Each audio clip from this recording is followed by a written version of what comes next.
Hello everyone, I am Neha Singh. Welcome back to my YouTube channel spoken English with Neha. आज बहुत दिनों बाद video आ रही है। मैं जानती हूँ वीडियो लेट है। क्यों लेट है आप जानते हैं, क्योंकि क्या प्रॉब्लम है आप जानते हैं, मुझे बताने की ज़रूरत नहीं है। तो आज जो मैं आप लोगों के लिए स्ट्रक्चर लेकर के आई हूँ ये बहुत ही ज़्यादा इम्पॉर्टेंट है। हम लोग डेली लाइफ में इसका बहुत ही ज़्यादा इस्तेमाल करते हैं। हम लोगों ने बहुत ही ज़्यादा स्ट्रक्चर्स पढ़ लिए हैं, ठीक है। उसी तरीके से एक नया स्ट्रक्चर आज मैं आप लोगों के लिए लेकर के आई हूँ। स्ट्रक्चर का टॉपिक का नाम जान लीजिए क्या है। Begin to, begins to, began to और विल बिगिन टू, ठीक है। जैसे कि अगर मैं आपको एग्जांपल दूं कि वह हंसने लगती है, मैंने कहा वह हंसने लगती है। ध्यान दीजिएगा, मैंने ये नहीं कहा कि वह हंसती है, मैंने कहा वह हंसने लगती है। तुम जाने लगते हो, मैं ये नहीं कह रही हूँ कि तुम जाते हो, मैंने कहा तुम जाने लगते हो, ठीक है। कोई काम हो रहा है और दूसरा क्या वाक्य आ रहा है, दूसरा सेंस क्या आ रहा है कि कोई काम तुरंत स्टार्ट हो रहा है, तुरंत शुरू हो रहा है, ठीक है। यही अंतर होता है, ठीक है। या फिर आप सीधा सीधा ये समझिए कि जब भी किसी हिंदी वाक्य के अंत में लगता है, लगती है, लगते हैं, या फिर लगा, लगी, लगे, या फिर लगेगा, लगेगी, आपको समझाने की ज़रूरत नहीं है। मैं प्रेजेंट पास्ट तीनों का रिकग्निशन बोल रही हूँ यहाँ पे, ठीक है। आता है तो वह वाक्य हमारा main verb begin to, begins to, began to और विल बिगिन टू से बनता है, ठीक है। आपको ज़्यादा कुछ बताने की ज़रूरत नहीं है क्योंकि मैंने बहुत कुछ आपको पढ़ा चुका है। लेकिन अगर आप पहली बार मेरे चैनल पे आए हैं, पहली बार ये वीडियो देख रहे हैं, तो उसके लिए मुझे आपको एक्सप्लेन करना ज़रूरी हो जाता है। तो ध्यान से समझिएगा, ठीक है। ये जो है बिगिन टू और बिगिन्स टू, ठीक है, ये प्रेजेंट इंडेफिनिट को दर्शाता है, ठीक है, प्रेजेंट इंडेफिनिट को दर्शाता है। और जो ये बिगेन टू है वो पास्ट इंडेफिनिट को दर्शाता है। और जो ये विल बिगिन टू है ये फ्यूचर इंडेफिनिट टेंस को दर्शाता है। इसका मतलब है कि जो इसमें नियम लगेंगे वो हमारे इंडेफिनिट टेंस के अकॉर्डिंग ही नियम लगेंगे, ठीक है। बाकी आपको एग्जाम्पल से आगे और अच्छे से समझ में आएगा। अगर इंडेफिनिट टेंस के रूल रेगुलेशंस जो भी होते हैं वो आपके दिमाग में हैं तो ये सेंटेंसेस बनाने में आपको बिल्कुल भी दिक्कत नहीं आएगी, ठीक है। रूल देख लेते हैं। सबसे पहले हमें सब्जेक्ट लगाना है एज यूजुअल। उसके बाद जो भी टेंस के अकॉर्डिंग प्रेजेंट में होगा, पास्ट में होगा, फ्यूचर में होगा, जो भी, ठीक है। Begin to, begins to, began to, will begin to. उसके बाद हमें वर्ब की फर्स्ट फॉर्म पुट करनी है, देयर आफ्टर ऑब्जेक्ट, ठीक है। ये हमारा छोटा सा स्ट्रक्चर है। ये मैंने तीनों एक साथ लिख दिया ना, इसीलिए बड़ा लग रहा है, लेकिन ये है छोटा सा स्ट्रक्चर, ठीक है। आप एग्जाम्पल से देखिए, इन सेंटेंसेस में ऐसा कुछ नहीं होगा जो आपको समझ में नहीं आएगा, ठीक है। सेंटेंसेस हमारे बहुत इजी होंगे, बस आपको पहचानना होगा कि सेंटेंस हमारा इसी स्ट्रक्चर से, इसी मेन वर्ब से बनेगा, ठीक है। बस आपको इतना पहचानना है।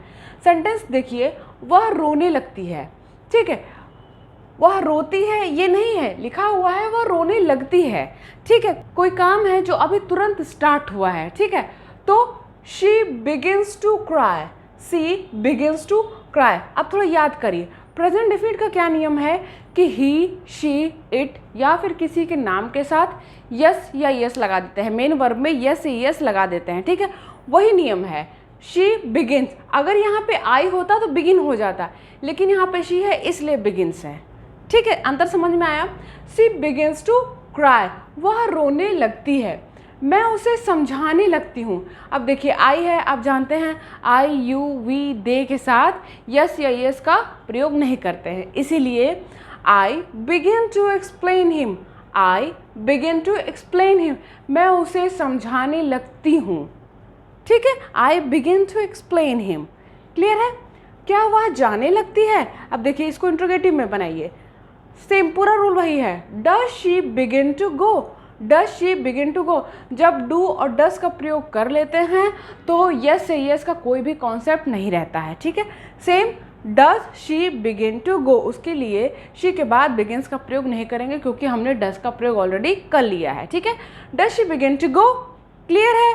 संजना अंग्रेजी बोलने लगी, संजना अंग्रेजी बोलने लगी, ठीक है। ये सेंटेंस हमारा पास्ट में हो गया। So Sanjana began to speak English, Sanjana began to speak English, ठीक है। जो भी हमारे स्ट्रक्चर्स होते हैं, जो भी हमारे नियम होते हैं, बस इसी पर डिपेंड करते हैं कि आपको सेंटेंसेस पहचानने आना चाहिए। सेंटेंसेस पहचानने आ गया, उसके बाद उस सेंटेंस में कौन सा नियम लगेगा, कौन सा मेन वर्ब लगेगा, अगर आपने ये पहचान लिया तो सेंटेंस आपके बहुत आसानी से बन जाएंगे। आपके दिमाग में, मैंने बोला ना, अगर आप थोड़ा सा भी प्रैक्टिस कर लेते हैं तो दिमाग में सेंटेंसेस अपने आप बनेंगे। आप अपने आप चीज़ों को जगहों पे रखने लगेंगे और आप बहुत ही आसानी से बोल पाएंगे, बशर्ते आप थोड़ी सी प्रैक्टिस करते हैं तो। ठीक है, समझ में आया? आगे देखते हैं, कुछ और एग्जाम्पल देखते हैं। क्या राजेश नौकरी करने लगा? ये पास्ट में है। Did Rajesh begin to do job? ठीक है, डिड का प्रयोग हो गया तो हमारा बिगिन हट गया, बिगिन आ गया। ठीक है, ध्यान आ रहा है आपको? पास्ट इंडेफिनिट टेंस का रूल अगर आपको पता है तो ये चीज़ें मुझे समझाने की ज़रूरत नहीं है। जब हेल्पिंग वर्ब का प्रयोग हम लोगों ने कर लिया तो जो मेन वर्ब में जो हमारा सेकंड फॉर्म लगता है वो फर्स्ट फॉर्म में कन्वर्ट हो जाता है। So did Rajesh begin to do job? अचानक वह गाने लगी। She began to sing suddenly, या फिर सडनली आप पहले लगा दीजिए, suddenly she began to sing. Clear है? वह तुमसे बात करने लगेगा, ये हमारा फ्यूचर में है। ठीक है, so he will begin to talk to you, he will begin to talk to you. तुम ऐसा क्यों करने लगते हो? तुम ऐसा क्यों करने लगते हो? हम किसी को बोलते हैं ना, यार तुम ऐसा क्यों करने लगते हो, ऐसा क्यों करने लगते हो, मतलब तुम कोई काम ऐसा अचानक क्यों शुरू कर देते हो करना। ठीक है, so why do you begin to do like this? Why do you begin to do like this? Clear है? नेक्स्ट एंड लास्ट, उसी समय मेरे दिमाग में एक आइडिया आने लगा। आपको याद है ऐसे वाक्य हमारे डेली लाइफ में जनरली आते ही रहते हैं। ठीक है, सो उसी समय मेरे दिमाग में एक आइडिया आने लगा। An idea begin to come in my mind at that time. An idea began to come in my mind at that time। ठीक है, सेंटेंसेस चाहे जितने लंबे हों, रूल पता है, नियम पता है, रिकग्निशन पता है, हेल्पिंग वर्ब पता है, मेन वर्ब पता है, तो सेंटेंस हमारे बहुत ही आसानी से बन जाएंगे, कोई भी दिक्कत नहीं आएगी। अब आप ही बताइए, जब आपको ये पता चल गया, रिकग्निशन हमें पता चल गई, हमें रूल रेगुलेशन पता चल गया, तो ये हमारे छोटे छोटे से वाक्य थे, जो हमारे ये वाक्य थे, क्या इनको बनाने में कोई भी दिक्कत आई? इनको बनाने में कोई भी दिक्कत नहीं आई। ठीक है, लेकिन हाँ, ये चीज़ें आज रहेंगी, कल ख़त्म हो जाएंगी।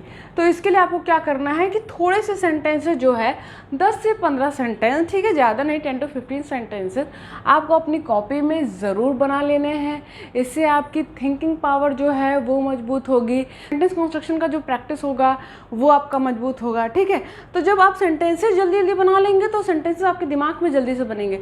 जब सेंटेंसेस दिमाग में जल्दी से बनेंगे तो आप जल्दी से बोल पाएंगे। देखिए, मैं ऐसा क्यों कह रही हूँ कि सेंटेंसेस पहले आपके दिमाग में बनेंगे, क्योंकि अभी हम लोगों को आदत नहीं है एकदम अच्छे से इंग्लिश में बात करने की, अभी हम लोग सीख रहे हैं। तो जब हम लोग सीख रहे हैं तो हम लोग को सेंटेंसेस पहले अपने दिमाग में ही बनाने होंगे, उसके बाद ही हम लोग डिलीवर कर पाएंगे। ठीक है, मैं उन बच्चों की बात कर रही हूँ जिनको बिल्कुल भी अंग्रेजी बोलनी नहीं आती है, जो टूटी फूटी इंग्लिश बोलते हैं, उनके लिए यही आइडिया है कि वो दिमाग में पहले सेंटेंसेस बनाएं, टेक टाइम, सोच लीजिए, सेंटेंस बना लीजिए, उसके बाद आराम से बोलिए। ठीक है, लेकिन हाँ, मायने ये रखता है कि आपको बोलना है और आप बोलने की प्रैक्टिस लगातार कर रहे हैं। तो ये थी हमारी आज की video, begin to, begins to, begin to, will begin to. एक बहुत ही सिंपल सा, बहुत ही क्यूट सा टॉपिक आप कह सकते हैं, जिसको पढ़ने में, क्योंकि जो टॉपिक आसान होता है वो बहुत ही अच्छा लगता है पढ़ने में। ठीक है, मुझे भी जब मैं स्टार्टिंग में थी, मैं जब सिंपल कोई टॉपिक आता था तो बड़ा मज़ा आता था कि हाँ ठीक है, ये टॉपिक बड़ा अच्छा है। तो ये है हमारा क्यूट सा टॉपिक आज के लिए, आप इस पर प्रैक्टिस ज़रूर कर लीजिएगा। ठीक है, अब हम लोग मिलेंगे एक नेक्स्ट टॉपिक के साथ, एक नेक्स्ट स्ट्रक्चर के साथ।